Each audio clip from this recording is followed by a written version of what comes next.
Shalom, saudara yang diberkati Tuhan. Puji Tuhan, bersama-sama dengan pelayanan Yayasan Kasih Persaudaraan, kita akan mendengarkan firman Tuhan. Mari kita memuji Bila Kulihat Bintang Gemerlap. Bila kulihat bintang gemerlapan dan bunyi guru riuhku dengar, ya Tuhanku, tak putus aku heran melihat ciptaanmu yang besar. Maka jiwaku pun memujimu, sungguh besar Kau Allahku. Maka jiwaku pun memujimu, sungguh besar Kau Allahku. Mari berdoa. Kami memuji, memuliakan, mengagungkan Engkau Bapa di dalam nama Yesus. Saat ini kami Tuhan mau mendengarkan, membaca firman Tuhan. Kami percaya bahwa firman Tuhan adalah pengetahuan dan didikan yang ilahi dari Tuhan Yesus. Dan Tuhan kami menjadi anak-anak Tuhan yang memiliki kecerdasan ilahi. Roh Kudus, penuhilah kehidupan kami. Dan saat ini kami Tuhan sudah siap dalam nama Tuhan Yesus. Pengurapan dari surga turun dalam kehidupan kami, baik semua pemirsa yang ada di mana saja, baik kami pun di sini. Dalam nama Yesus, haleluya, amin. Saudara yang diberkati Tuhan, kita akan membaca firman Tuhan di dalam Mazmur 1 ayat 1-6. Jalan orang benar dan jalan orang fasik. Berbahagialah orang yang tidak berjalan menurut nasihat orang fasik, yang tidak berdiri di jalan orang berdosa, dan yang tidak duduk dalam kumpulan pencemooh. Tetapi yang kesukaannya ialah Taurat Tuhan, dan yang merenungkan Taurat itu siang dan malam. Ia seperti pohon yang ditanam di tepi aliran air, yang menghasilkan buahnya pada musimnya, dan yang tidak layu daunnya. Apa saja yang diperbuatnya berhasil. Bukan demikian orang fasik. Mereka seperti sekam yang ditiupkan angin. Sebab itu orang fasik tidak akan tahan dalam penghakiman. Begitu pula orang berdosa dalam perkumpulan orang benar. Sebab Tuhan mengenal jalan orang benar, tetapi jalan orang fasik menuju kebinasaan. Amin, amin. Tema kita pada saat ini adalah orang benar. Siapa orang benar? Orang benar itu adalah orang yang percaya kepada Tuhan Yesus Kristus sebagai juru selamat dunia. Orang benar hidup berbahagia. Kalau kita membaca di dalam Mazmur 119 ayat 1, orang benar itu melakukan hal-hal yang diinginkan oleh Tuhan seperti firman Tuhan ini. Berbahagialah orang yang hidupnya tidak bercela, yang hidup menurut Taurat Tuhan. Berbahagialah orang-orang yang memegang peringatan-peringatannya, yang mencari Dia dengan segenap hati. Nah, orang benar akan hidup memegang titah, peringatan, nasihat daripada Tuhan dengan segenap hati, sangat suka dengan firman Tuhan. Orang benar kesukaannya adalah firman Tuhan. Lalu lanjut. Yang juga tidak melakukan kejahatan, tetapi yang hidup menurut jalan-jalan yang ditunjukkannya. Engkau sendiri telah menyampaikan titah-titahmu supaya dipegang dengan sungguh-sungguh. Sekiranya hidupku tertentu untuk berpegang pada ketetapanmu, maka aku tidak akan mendapat malu. Puji Tuhan. Apabila aku mengamati segala perintahmu. Puji Tuhan. Jadi kita sudah mendengar itu adalah isi hati Tuhan, bahwa orang-orang yang benar akan memegang titah Tuhan dan menjauhi dari segala kejahatan. Orang-orang benar yang memiliki firman Tuhan tidak akan pernah terpengaruh dengan godaan dan cobaan. Memang dia datang, tetapi bahwa sesungguhnya dia orang benar tidak akan tergoda, tidak dapat dicobai. Pencobaan itu datang sebagaimana di dalam firman Tuhan. Pencobaan-pencobaan yang engkau alami adalah pencobaan biasa, karena Tuhan sudah memberikan jalan keluar dalam kehidupanmu. Yesus pada saat di padang gurun sebagai anak Allah, sebagai raja di atas segala raja, maka Tuhan mendapat pencobaan. Iblis mencobai kehidupan Tuhan Yesus. Oleh sebab itu di dalam kehidupan Tuhan Yesus ada firman. Waktu iblis berbicara kepadanya, Tuhan jawab dengan firman Tuhan. Firman Tuhan dahsyat, dan firman Tuhan mengalahkan segala godaan dan cobaan itu. Oleh sebab itu, saudara dan saya harus selalu taat dan setia kepada Tuhan. Taat dan setia kepada Tuhan. Pada saat Tuhan sudah memberikan hari yang baru, sebelum melakukan semua aktivitas, datanglah kepada Tuhan. Kita membaca firman Tuhan, berkomunikasi dengan Tuhan, sehingga dalam sepanjang hari aktivitas kita akan merasa bimbingan, tuntunan, petunjuk-petunjuk daripada Tuhan. Dan hidup kita tetap ada sukacita, ada kebahagiaan, ada damai sejahtera yang tidak bisa diberikan oleh dunia ini, hanya kita dapati di dalam Yesus. Kemudian pada ayat 2 dikatakan di sini, Mazmur 1 ayat 2, tetapi yang kesukaannya ialah Taurat Tuhan, yang merenungkan Taurat itu siang dan malam. Nah, firman Tuhan ini orang-orang benar sangat suka direnungkan siang dan malam. Bahkan dikatakan di sini di dalam ayat 3, ia seperti pohon yang ditanam di tepi aliran air, yang menghasilkan buahnya pada musimnya, dan yang tidak layu daunnya, apa saja yang diperbuatnya berhasil. Jadi saudara, pohon dikatakan seperti pohon. Bagaimana kita semua bayangkan kalau pohon itu ditanam di tepi air. Walaupun panas berkepanjangan, pohon itu tetap tidak akan mati dan menghasilkan buah pada musimnya. Walaupun keadaan-keadaan yang sedang tergoncang, yang sedang menggoncangkan dunia ini, ya, yang sementara kita alami, yaitu melalui kehidupan kesulitan-kesulitan oleh karena dengan wabah COVID-19 ini, sehingga mendapat dampak tentang kehidupan ekonomi yang menyulitkan dalam kehidupan semua mendunia saudara. Bukan hanya kena pada satu kelompok saja, tetapi ini sudah seluruh dunia mengalami. Siapa yang dapat menghentikan saudara? Tidak ada yang dapat menghentikan. Itulah ini tidak ada yang dapat menghentikan. Hanya dengan belas kasih Yesus kepada kehidupan umat Tuhan yang berseru kepada Tuhan. Maka di dalam kitab Yeremia 33 ayat 3 dikatakan bahwa sesungguhnya berserulah kepada Tuhan. Kita semua berseru kepada Tuhan sehingga ada pemulihan yang akan Tuhan berikan dalam kehidupan kita. Pemulihan yang sesungguhnya, yaitu hal-hal yang kita tidak ketahui, yang tidak pernah kita pahami. Hal-hal yang besar akan Tuhan nyatakan dalam kehidupan kita. Berserulah kepadaku, maka aku akan menjawab engkau dan akan memberitahukan kepadamu hal-hal yang besar dan yang tidak terpahami, yakni hal-hal yang tidak kau ketahui. Puji Tuhan. Jadi saudara, bahwa sesungguhnya kehidupan kita manusia ada komunikasi dengan Tuhan, hubungan intim dengan Tuhan, yang kita berseru kepada Tuhan. Tuhan mendengar kita. Tuhan memulihkan kehidupan umatnya. Tuhan memulihkan orang-orang Israel. Tuhan memulihkan kehidupan kita. Saudara yang diberkati Tuhan, orang yang memiliki pengharapan kepada Tuhan, maka orang-orang itu diumpamakan seperti pohon. Dan apa saja yang diperbuat yang Tuhan berkenan, berhasil. Segala sesuatu yang Tuhan kehendaki berhasil. Yang membuat berhasil adalah Tuhan. Oleh sebab itu di dalam kehidupan kita, hiduplah dengan ketaatan dan kesetiaan kepada Tuhan. Datanglah merendahkan hati kepada Tuhan.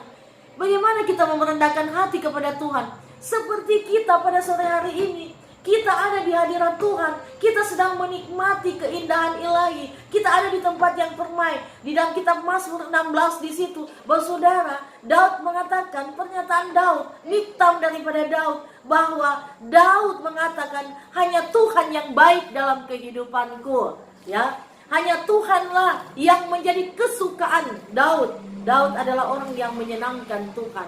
Dia satu pribadi yang menyenangkan Tuhan, yaitu lewat puji-pujiannya kepada Tuhan, penyembahannya kepada Tuhan, dengan tari-tarian, dengan kehidupan puji-pujian yang dia sampaikan kepada Tuhan. Di dalam Mazmur 16 di situ kita lihat bagaimana kehidupan kesaksian, yaitu miktam Daud, yaitu seorang pemazmur. Miktam dari Daud. Bahagia orang saleh. Jagalah aku ya Allah, sebab padamu aku berlindung.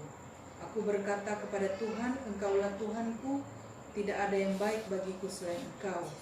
Orang-orang kudus yang ada di tanah ini, merekalah orang mulia yang selalu menjadi kesukaanku. Ya, jadi orang-orang kudus itu menjadi kesukaan raja. Katanya Daud tidak mau dengan orang-orang yang lain. Dia cuma suka orang yang kudus. Dan Daud mengatakan di ayat selanjutnya, bertambah besar kesedihan orang-orang yang mengikuti Allah lain. Nah, Allah lain itu menyembah berhala, saudara. Mungkin saudara mengatakan tidak menyembah kepada patung, tidak menyembah kepada kehidupan mantra-mantra, dukun-dukun, ilmu-ilmu sihir. Tapi saudara, dengan karakter hidup yang berhala pada kehidupan yang dikatakan hobi sampai tidak bisa beribadah, tidak ada waktu lagi beribadah dengan Tuhan, atau cari uang sepanjang hari tanpa ibadah kepada Tuhan. Saudara tahu, saya mau katakan, kalau saudara bangun pagi-pagi langsung beraktivitas, saudara itu penuh keangkuhan dan kesombongan. Kenapa? Karena saudara lupa ada Sang Pencipta. Oleh sebab itu di dalam kehidupan, bahwa sesungguhnya Roh Kudus yang diam di dalam kehidupan kita akan selalu mengajari kehidupan kita, ya, seperti kehidupan. Bagaimana kehidupan yang dilakukan Daud kepada Tuhan. Dia mengatakan dia tidak mau dengan orang yang berhala, yang menyembah kepada ilah lain.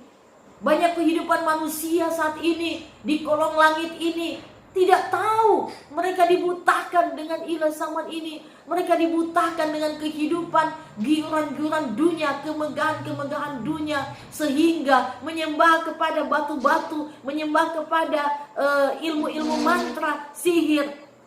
Mungkin cuma karena cari jabatan supaya jadi kaya, atau mendapat jabatan, pergi kepada kehidupan dukun-dukun, pergi kepada menyembah arwah orang mati, menyembah kepada pohon-pohon, batu-batu. Contohnya ini adalah batu, saudara. Kalau saya lemparkan itu batu tidak berkuasa, saudara. Mengapa kita mau menyembah batu itu? Mengapa kita mau menyembah pohon itu yang tidak berkuasa, saudara? Itu kan satu kebodohan dalam hidup kita. Tetapi sesungguhnya di dalam kehidupan, bahwa orang-orang yang selalu dengan Tuhan, dia memiliki kecerdasan, tidak bisa ditipu oleh segala muslihat iblis. Kita lanjut di dalam kehidupan, kita lihat di dalam kitab Yeremia 17 ayat 8, saudara. Di situ ada berkaitan dengan firman Tuhan ini di dalam Mazmur 1 ayat 3, bahwa sesungguhnya seperti pohon yang ditanam, lalu lebih kita mendengar di sini, saudara, lebih membuat kehidupan kita merasakan bagaimana lawatan Tuhan di dalam hidup ini. Firman Tuhan berkata, Ia akan seperti pohon yang ditanam di tepi air, yang merambatkan akar-akarnya ke tepi batang air, dan yang tidak mengalami kedatangan panas terik, yang daunnya tetap hijau, yang tidak khawatir dalam tahun kering, dan yang tidak berhenti menghasilkan buah. Tidak khawatir, saudara. Orang benar tidak akan pernah khawatir dengan situasi apapun.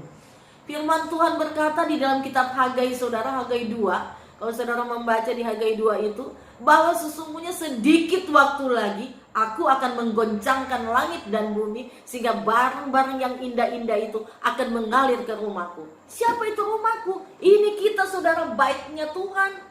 Rumah itu adalah di dalam Kejadian 1 ayat 26 sampai 28 mengatakan kita diciptakan oleh Tuhan segambar dengan Tuhan. Sehingga Tuhan beri kuasa kepada kita untuk mentaklukkan segala yang ada di bumi dan yang di bawah bumi ini. Itu kuasa yang diberikan oleh Tuhan kepada kehidupan kita. Kita segambar dengan Tuhan. Oleh sebab itu di dalam kehidupan jangan manusia menyerah kepada nasib. So nasib ini tidak ada kehidupan, sudah nasib ini. Bahwa kehidupan manusia yang percaya kepada Yesus, orang-orang benar itu berpengharapan penuh kepada Tuhan. Ya, saudara. Nah, kemudian dikatakan juga di dalam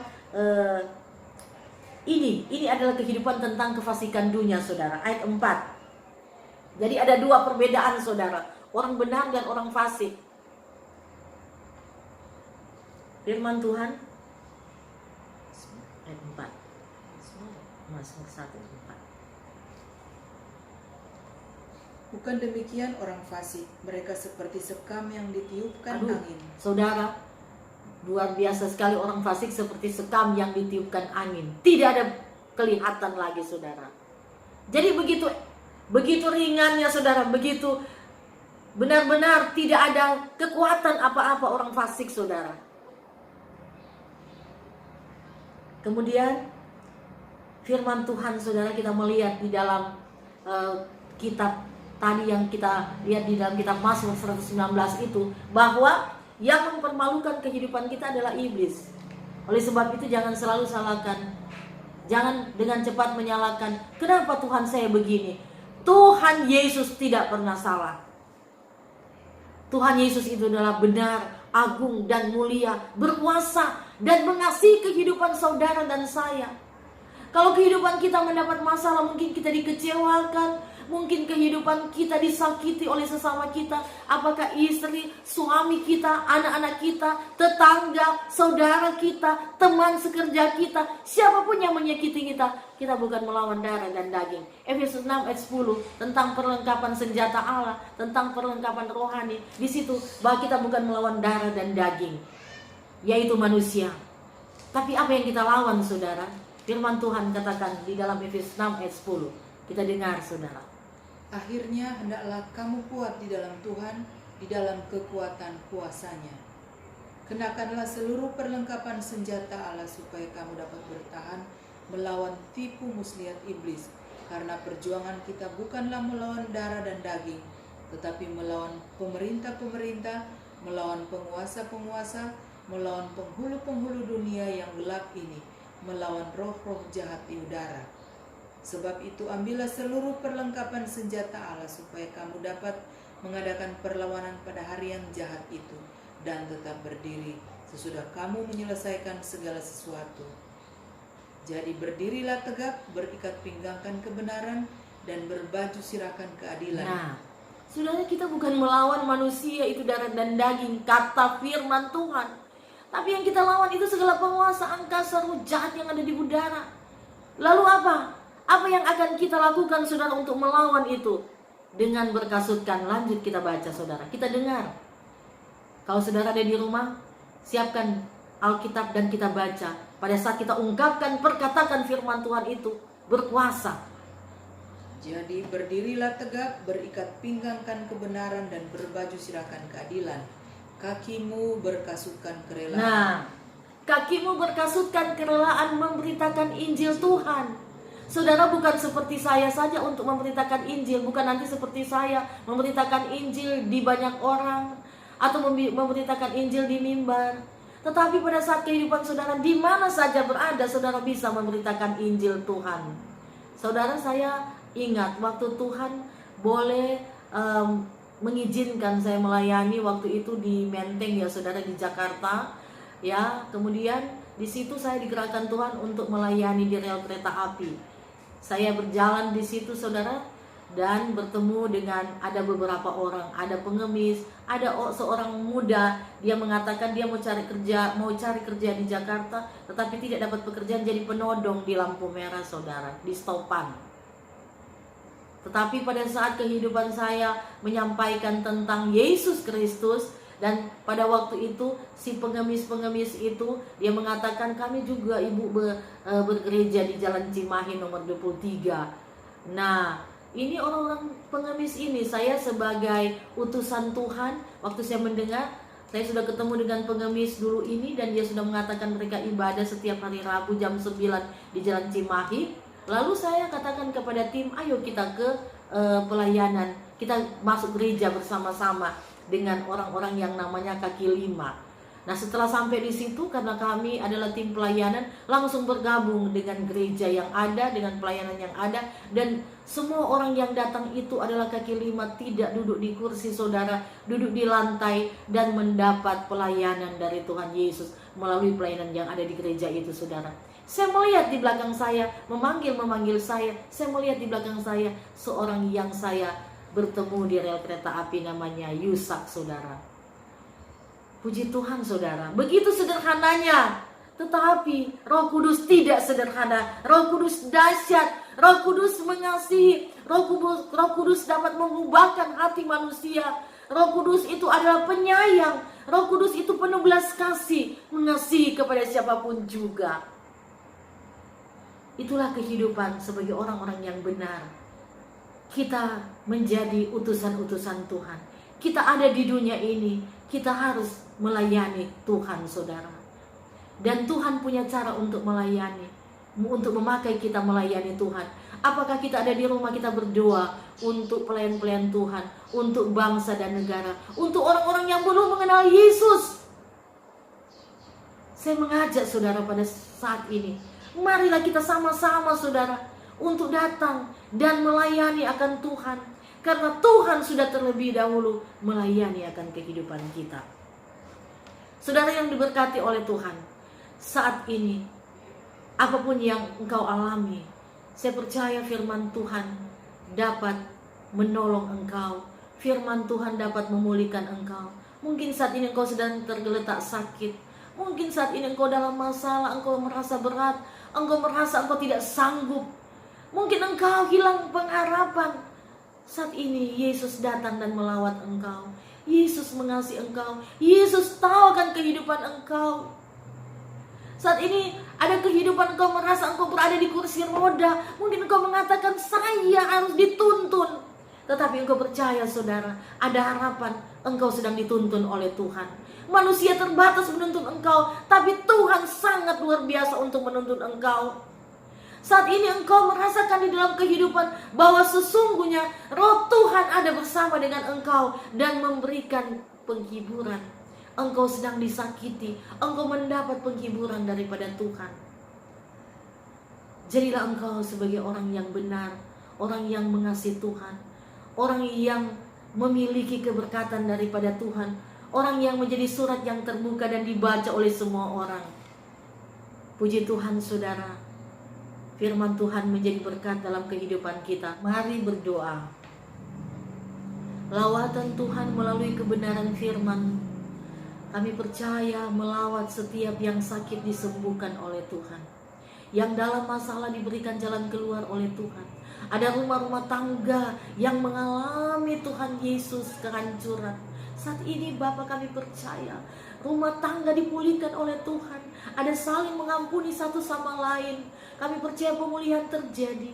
Kehidupan mereka yang sementara Tuhan ada di kursi roda Tuhan. Ini Tuhan kami tahu menggambarkan banyak orang yang mengalami kelumpuhan rohani. Saat ini Roh Kudus membangkitkan dalam nama Yesus. Demikian juga Tuhan kami percaya Roh Kudus bahwa Engkau Tuhan menyembuhkan baik rohani maupun jasmani. Demikian juga Tuhan apapun yang dialami, banyak kehidupan manusia yang hilaf sehingga menyembah kepada batu-batuan, ilmu-ilmu mantra, sihir, dukun-dukun, jampi-jampi, dan juga kepada kehidupan kemegahan dunia ini. Kami percaya pada sore hari ini semuanya dilawat oleh Tuhan. Dengan mendengarkan firman Tuhan, mereka merasa bahwa Roh Kudus datang dan memulihkan. Terima kasih banyak ya Bapa. Kami percaya kami tetap bersepakat berdoa, belas kasih Tuhan tercurah sehingga Tuhan COVID-19 ini berlalu di dalam nama Yesus. Yesus. Dihardik oleh-Mu Tuhan di dalam nama Tuhan Yesus.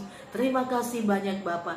Terima kasih Roh Kudus. Terima kasih Engkau Allah kami di dalam Yesus Kristus yang memberikan pengampunan dalam kehidupan kami semua. Terpujilah Engkau Tuhan. Semua kehidupan, semua pendengar dimanapun berada maupun kami di sini Tuhan, semuanya mendapat rawatan dari Tuhan Yesus. Dalam nama Tuhan Yesus, semua yang percaya katakan